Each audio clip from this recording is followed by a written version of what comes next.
Hello and welcome to the other side of the river. I thought I would post a video showing the setup we have for the goats here. You'll see from the other videos the goats that we have. I did a short introduction to them. So we have Dahlia here, the mother, Poppy, her daughter, and then the white gymnastic goat, Bluebell, or Bluey for short. So we took on these goats from a friend who helped us with the setup. We have a secure paddock for them to keep them safe, of course, but also to keep all our young trees safe. We've planted many on our land and they will destroy the trees.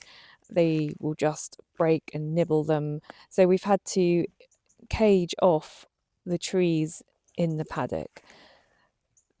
This has only worked to a certain degree, as you'll see. The poor Nespera, the poppy managed to crawl underneath, and Bluebell was very successful in climbing over. So we've had to put reinforcements on there. We've even had to put wire around the olive tree trunks. You can see there we've added a couple of broom heads because the goats really like to scratch themselves on those. They also like it if we scratch their neck and their back. And we've hung up a shelter for them. So there are two compartments because Dahlia is a little bit of a bully. So she has her own stall on the left there. They have a feed station each. They have 2 buckets of water and we have fresh hay we add in the middle. It's a simple shelter, but it's really effective, and they like to be shut in there at night, and I think it helps them feel secure, and it's just part of the routine. So this is the grain we give them. We put it in a clipped bin like that to make sure no rats or any other rodents can get in, and store their fresh hay safely and dryly in that store as well. We had to make sure though that the goats couldn't get out of this shelter, which is why we've got the wire and the bars here. They are fantastic jumpers. They're amazing, notorious for being escape artists. So yeah, we had to think of that and make sure that they did stay where we wanted them to be. We bring down food for the goats twice a day, browse. So this could be, in this case, it's vines and grapes, could be branches. It's a great way of getting rid of the weeds that we pull up all over our land. They're not in this enclosure the whole time. We do take them out as often as we can. Usually every other day we take them out, and they can forage on other parts of our land. And now we're coming into October, November, we'll be in the forest more, and they can come up with us while we're working up in the forest.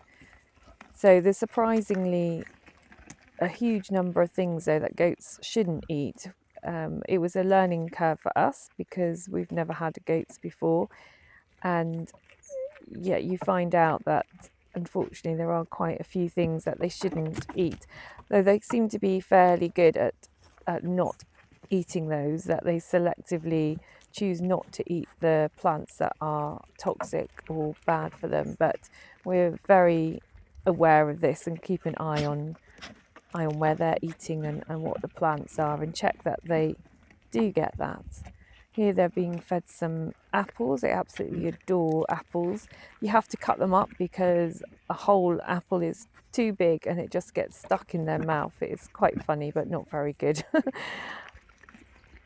So yeah, Poppy and Bluey there are competing, and there's Dahlia at the bottom. The other two, especially Bluey, often gets up high because Dahlia will push her around otherwise. Or the proper grain pellets, goat food twice a day, first thing in the morning, and then when we put them to bed, as it were, in the evening. So it's another chore to the list, but it's absolutely lovely to come down here.